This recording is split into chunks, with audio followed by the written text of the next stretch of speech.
நீங்கள் பார்த்து கொண்டிருப்பது உங்கள் கம்ஃபர்டர் டிஜிட்டல் சேனல், உங்கள் மெய்யான தேற்றரவாளர். Subscribe to Jesus Redeems YouTube channel and click the notification bell. Watch Jesus Redeems programs in Tamil, Hindi and Kannada languages in Comforter Digital TV. Listen to our 24/7 Comforter radio broadcast and subscribe to Evangel OTT and watch hundreds of Christian short films and videos and be blessed. Download Comforter TV and radio app today.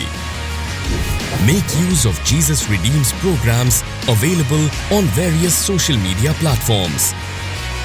Spread the revival fire.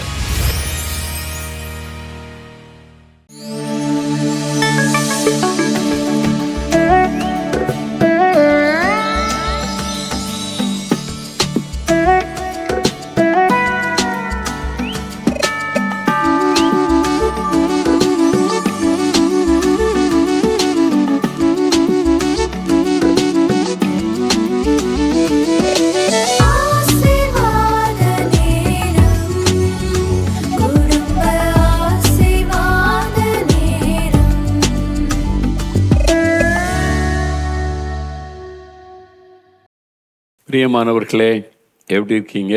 நல்லா இருக்கீங்களா? குடும்பத்தில் எல்லாரும் எப்படி இருக்கிறாங்க? இது உங்களுடைய குடும்பத்துக்கான ஆசீர்வாத நேரம்.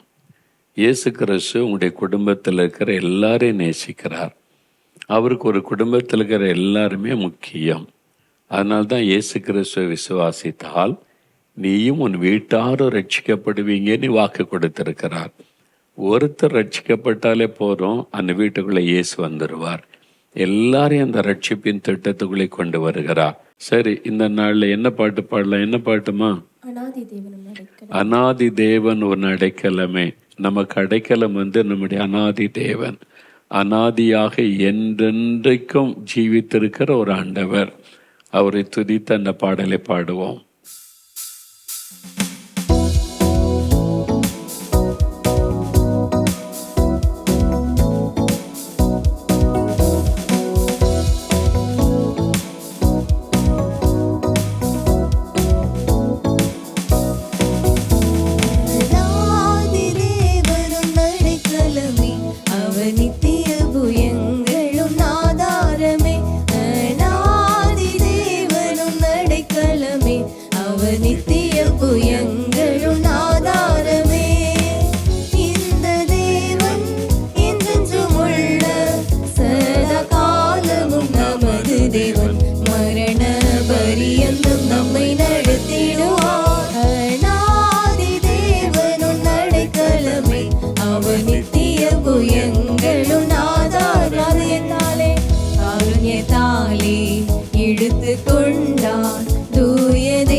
சஞ்சலம் தவிப்பும் ஓடிப்போம். இந்த தேவன் என்றென்றும் உள்ள சதா காலமும் நமது தேவன். மரண பரியந்தம் நம்மை நடத்திடுவார். அநாதி தேவனும் அடைக்கலமே, அவர் நித்திய புயங்களும் ஆதாரமே. அநாதி தேவனும் அடைக்கலமே, அவர் நித்திய புயங்களும் ஆதாரமே. அவர் தான் நமக்கு அடைக்கலம், நமக்கு ஆதாரம். அப்போ நம்முடைய குடும்பத்துக்கு ஒரு அடைக்கலம் இருக்கிறது நம்முடைய தேவன். அவருடைய புயங்கள் ரொம்ப சந்தோஷமா இருக்குல்ல. கர்த்தரே நம் பட்சத்தில் இருக்கிறார், நம்ம குடும்பத்தோடு அவர் இருக்கிறார் என்பது எவ்வளோ பெரிய பாக்கியம் அது. சரி, இன்னொரு பாட்டு பாடலாமா? என்ன பாட்டுமா? உமக்கு பிரியமானதை செய்ய எனக்கு கற்றுத்தாரும் தெய்வமே. இது ஒரு ஜெப பாடல். இந்த பாடல் மூலம் ஒரு விண்ணப்பம் நம்ம ஏறெடுக்க போறோம். சேர்ந்து பாடுவோம்.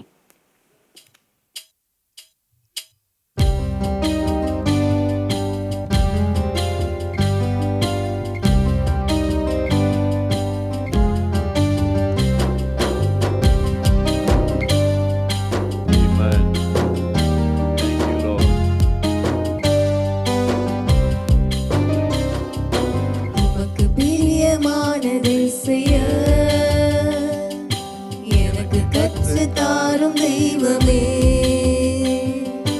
உமக்கு பிரியமானதை செய்ய எனக்கு கற்றுத் தாரும் தெய்வமே. நீரே என் தேவன், நீரே என் தேவன். உம் நல்ல பரிசுத்த ஆவியானவர் செம்மையான வழியிலே நடத்த வேண்டுமே, செம்மையான வழியிலே நடத்த வேண்டுமே. மேக ஸ்தம்பமே, அக்கினி ஸ்தம்பமே, பேச்சும் தெய்வமே, துணையாளரே. மேக ஸ்தம்பமே, அக்கினி ஸ்தம்பமே, பேச்சும் தெய்வமே, துணையாளரே. உமது அன்பை அதிகாலையில் காண செய்யும் கருணை நேசரே. உமது அன்பை அதிகாலையில் காண செய்யும் கருணை நேசரே. உம்மை நம்பியுள்ளேன், உம்மை நம்பியுள்ளேன். நீர் விரும்பும் உம் நல்ல பாதைகளை தினந்தோறும் காட்ட வேண்டும் திவ்யநாதரே, தினந்தோறும் காட்ட வேண்டும் திவ்யநாதரே.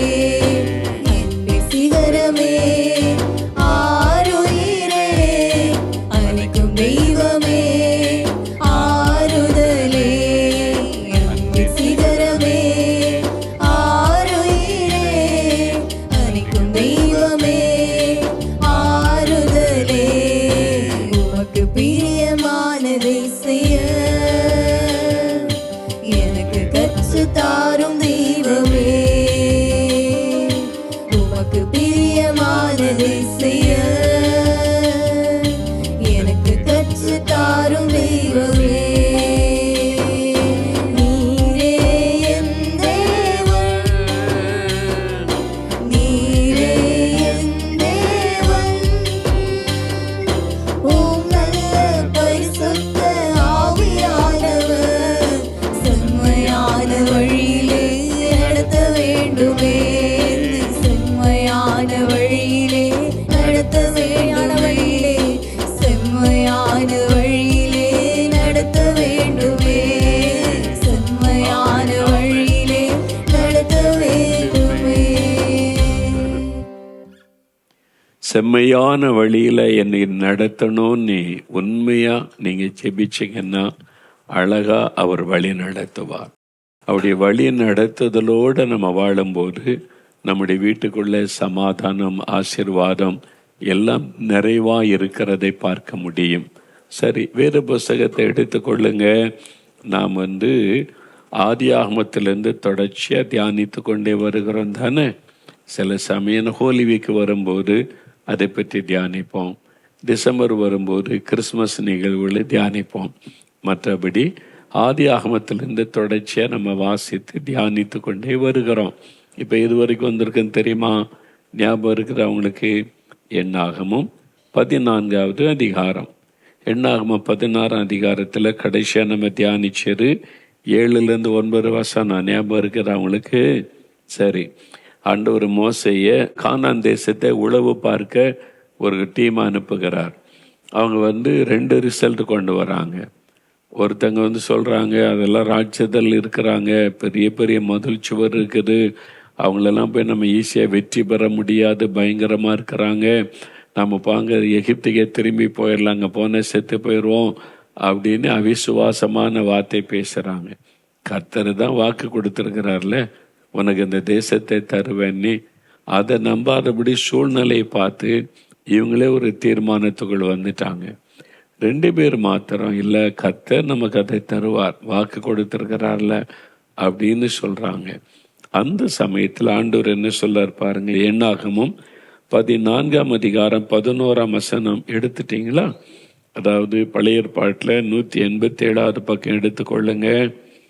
அப்பொழுது கர்த்தர் மோசேகிட்ட தான் பேசுகிறார். இந்த சூழ்நிலையெல்லாம் பார்க்குறாரா? பார்த்துட்டு என்ன சொல்ல, கர்த்தர் மோசேயை நோக்கி, எதுவரைக்கும் இந்த ஜனங்கள் எனக்கு கோபம் உண்டாக்குவார்கள்? தங்களுக்குள்ளே நான் காட்டின சகல அடையாளங்களையும் அவர்கள் கண்டும் எதுவரைக்கும் என்னை விசுவாசியாதிருப்பார்கள் அப்படின்னு கேட்கிறார். இப்போ இந்த ஜனங்கள்லாம் சேர்ந்து முறுமுறுக்கிறாங்க, அழுகிறாங்க, திரும்பி போயிடலான்றாங்க. சூழ்நிலை பார்த்து பயந்து சொன்ன உடனே ஆண்டவர் பார்க்குற கோபம் வந்துடுது. மோசேகிட்ட சொல்ல, இந்த ஜனங்களை பாரு மோசே, நான் எது வரைக்கும் பொறுமையாக இருக்கிறது, இவங்க எனக்கு கோபத்தை உண்டாக்குறாங்க. அப்போ என்ன செய்கிறாங்க, இவங்க எனக்கு கோபத்தை உண்டாக்குறாங்கன்னு சொல்லிட்டு எது வரைக்கும் என்னை விசுவாசியாமல் இருப்பாங்க? அவிசுவாசம். நான் எவ்வளோ அதிசயம் செய்தேன் உங்களுக்கு. எகிப்து தேசத்தில் எத்தனை அற்புதம் செய்கிறேன். கடலே 2 பிளந்த நடத்தினேன், கண்மலேருந்து தண்ணீரை புறப்பட பண்ணினேன். நான் இப்போ ஒன்றுமே ஒரு பிரச்சனை இல்லாமல் உங்களுக்கு மன்னாவை பொழிந்தருளி சாப்பாடு கொடுத்து கொண்டு வருகிறேன்.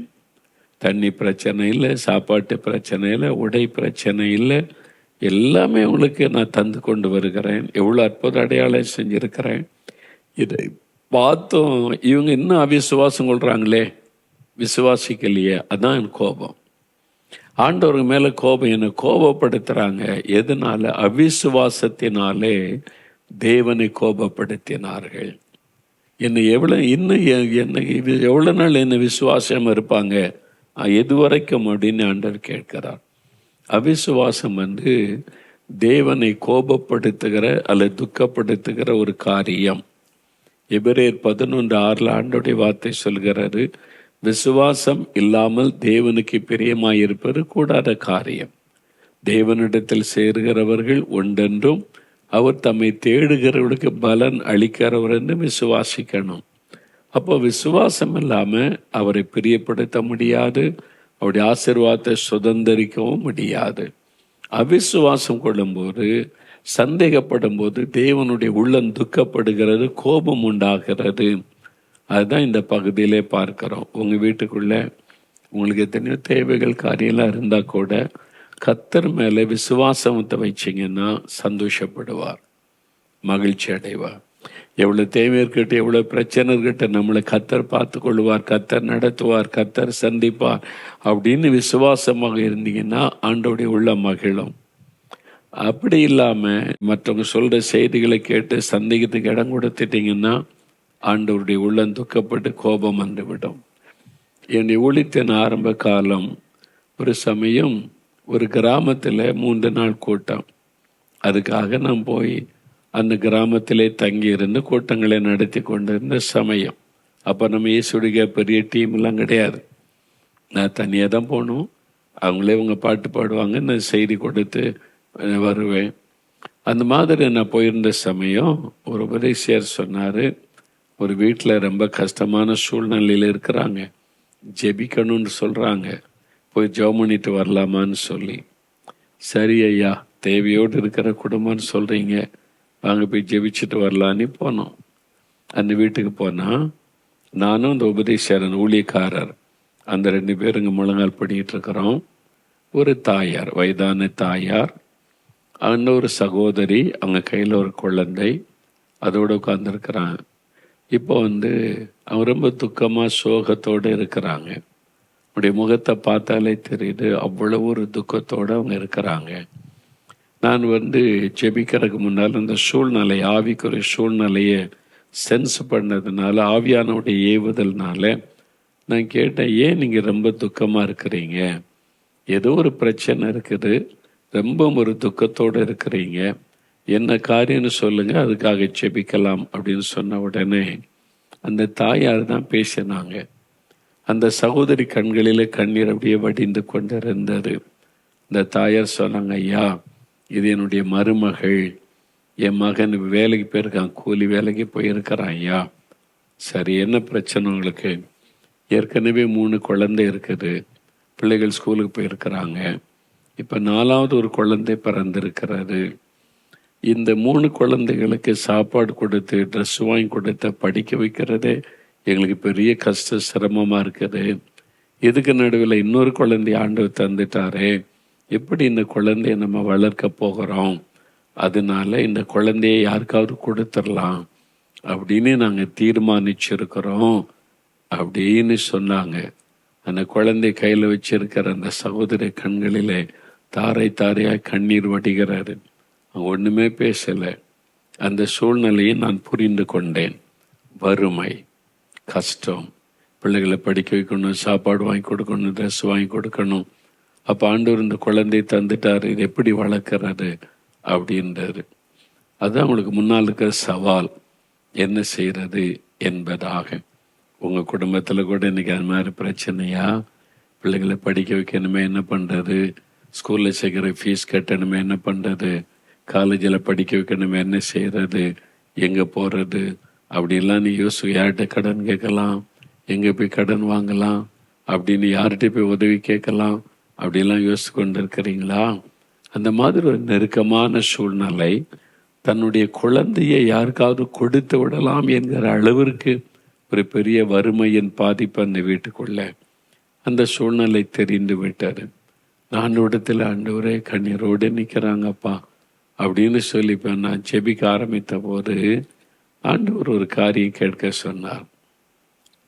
நான் அவங்கள பார்த்து கேட்டேன், இந்த குழந்தை கொடுத்த ஆண்டவர் அந்த குழந்தையை உடுத்து வைக்க, போஷிக்க, படிப்பிக்க அவருக்கு முடியாதா? Where is your faith? உங்களுடைய விசுவாசம் எங்கே?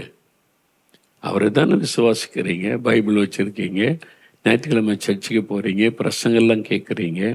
ஏசு என்ன சொன்னார்? ஆகாயத்தை பறவைகளை கவனித்து பாருங்க, விதைக்கிறதும் இல்லை, அறுக்கிறதும் இல்லை, சேர்த்து வைக்கிறதும் இல்லை, அவைகளையே உங்களுடைய பரமபிதா பிழைப்பூட்டுகிறாரே, அவைகளிலே நீங்கள் விசேஷித்தவங்கன்னு சொல்லி இருக்கிறாரே. காட்டு புஷ்பத்தை பாருங்க, காலையில் போகுது, மாலையில் வாடி போகிறது. சாலமோன் ராஜா முதற்கொண்டு அவ்வளோ சிறப்பாக உடை அணிஞ்சதில்லை. அந்த மாதிரி நான் உடைத்து வைக்கிற தேவன் அப்படின்னு ஆண்டவர் சொல்றார். அப்போ அவனுடைய அவிசுவாசம் அதான் காரியம். அவனுடைய அவிசுவாசம், சூழ்நிலை பார்த்து ஒரு அவிசுவாசம். இப்போ ஆண்டவர் கேட்குறாரு, உங்களுடைய விசுவாசம் எங்க? யார் மேலே விசுவாசம் வைக்கிறீங்க? ஆண்டவர் கேட்கிறார். அவங்க கண்ணீர் விட்டு அழுதாங்க. இந்த குழந்தையை கொடுத்த ஆண்டவருக்கு இந்த குழந்தையை போஷிக்கவும், உடுத்து வைக்கவும், படிப்பிக்கவும் அவர் வல்லவர். அவர் மேலே விசுவாசம் வைங்க. நீங்கள் சூழ்நிலைகளை பார்க்காதங்க. நம்ம கண்ணீர் விட்டு அழுது ஒப்பு கொடுத்தார்கள். இன்றைக்கி நிறைய பேர் பண்ணுற மிஸ்டேக் என்ன தெரியுமா? வீட்டுக்குள்ளே தேவை வருது, உடனே யார் உதவி செய்வா, எங்கே கேட்கலாம், வெளியில் ஆட்களை தேடுகிறோம். பக்கத்தில் இயேசு நின்று என்கிட்ட கேட்பியா, நான் உனக்கு அற்புதம் செய்கிறேன்னு பக்கத்தில் வீட்டுக்குள்ளேயே நின்று காத்திருக்கிறார். ஆனால் அவரை தேட மாட்டோம், அவரை பார்க்க மாட்டோம். நமக்கு எந்த பேங்க் உதவி செய்யும், எந்த மனிதர்கள் உதவி செய்வாங்க, அங்கே தேட ஆரம்பிச்சிடறோம். அப்போ ஆண்டவருடைய உள்ளம் துக்கப்படுது. இவங்க ஏன் என்ன விசுவாசிக்க மாட்டேங்கிறாங்க, ஏன் என்கிட்ட கேட்க மாட்டேங்கிறாங்க? ஒரு தேவை வந்தால் உடனே மனுஷங்கிட்ட ஓடுறாங்க, அங்கே கிடைக்குமா இங்கே கிடைக்குமா நீ பார்க்குறாங்க. நான் பக்கத்தில் தான் இருக்கிறேன், என் மேலே ஏன் உங்களுக்கு விசுவாசம் வர மாட்டேங்குது? அதான் ஆண்டவருடைய துக்கம். இன்றைக்கி உங்களுக்கு குறித்து ஆண்டவர் துக்கப்படுகிறார். உங்கள் விசுவாசம் எங்கே? ஏன் பயந்து கொண்டு இருக்கிறீங்க? உங்களை நடத்த மாட்டாரா? தேவையை சந்திக்க மாட்டாரா? பிள்ளைகளுக்கு அவர் வழிகளை திறக்க மாட்டாரா? எதுக்கு பயப்படுறீங்க? வானத்தையும் பூமி உண்டாக்கிய ஆண்டவர் அவர். வெள்ளியும் பொண்ணும் என்னுடையதுன்னு சொல்லுகிற அவ்வளோ பெரிய ஒரு தேவன் இருக்கும்போது எதுக்கு நீங்கள் பயப்படுறீங்க? அப்போ இன்றைக்கே சொல்லுங்க, ஆண்டவரே எங்களுடைய அவிசுவாசத்தை மன்னியும். அது ஒரு பாவம். ஆண்டவரே சந்தேகப்படுவார். இல்லை, நாங்கள் சந்தேகம்லாம் படலைங்க, அதாவது வாயில் சொல்லலை, கிரியையில் நீங்கள் சந்தேகப்படுறீங்கள, உங்கள் கிரியையில் காண்பிக்கிறீங்கள. ஆண்டவரை தேடாமல் மனுஷனை தேடுறது யார் உதவி செய்வான்னு அலைவர், அது அவிசுவாசம் தானே. அப்போ இன்றைக்கி ஆண்டவர்கிட்ட அவிசுவாசத்தை அறிக்கை, ஆண்டவரே எங்களை மன்னிச்சிருங்க, சந்தேகத்தை மன்னிங்க, அவிசுவாசத்தை மன்னிங்க, தப்பு பண்ணிட்டோம் ஆண்டவரே, இனி உங்கள் மேலே விசுவாசம் வைப்போம், உங்களை விசுவாசத்தை எல்லாமே செய்வோம், நீங்கள் எங்களுடைய தேவையை சந்திப்பீங்க, பிள்ளைகளை படிக்க வைப்பீங்க, பிள்ளைகளை ஆசீர்வதித்து உயர்த்துவீங்க, நாங்கள் விசுவாசிக்கிறோன்னு சொல்லி பாருங்கள், உடனே ஒரு மாற்றம் வரும். இப்போ ஒப்பு கொடுக்குறீங்களா? முழங்கால் படிக்கிட்டு ஆண்டவரை நோக்கி ஜெபிக்கணும். உங்களுடைய தேவைகள் இருந்தால் அதை எழுதி வைங்க. என் ஆண்டவர் துக்கத்தோடு சொல்கிறார், கோபப்படுத்துகிறாங்க, அவிசுவாசத்தினால கோபப்படு. சீசர்களை கூட ஆண்டவர் கடிந்து கொண்டார்ல, ஆண்டவர் சொல்கிறார்ல, அவிசுவாசம் இல்லாத சந்ததியே எது வரைக்கும் நான் உங்க கூட இருப்பேன் அப்படின்னு கேட்குறாருல. அப்போ விசுவாசிங்க, தேவைக்காக, சுகத்துக்காக, ஆசீர்வாதத்துக்காக, உங்களுடைய பிள்ளைகள் காரியமாக கர்த்தரை விசுவாசிங்க.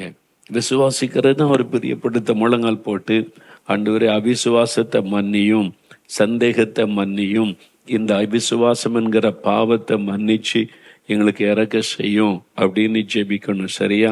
முழங்கால் படிடுங்க. ஆண்டவருடைய பாதப்படியில் அப்படியே சின்சியராக ஜெபிக்கணும், கருத்தாக ஜெபிக்கணும்.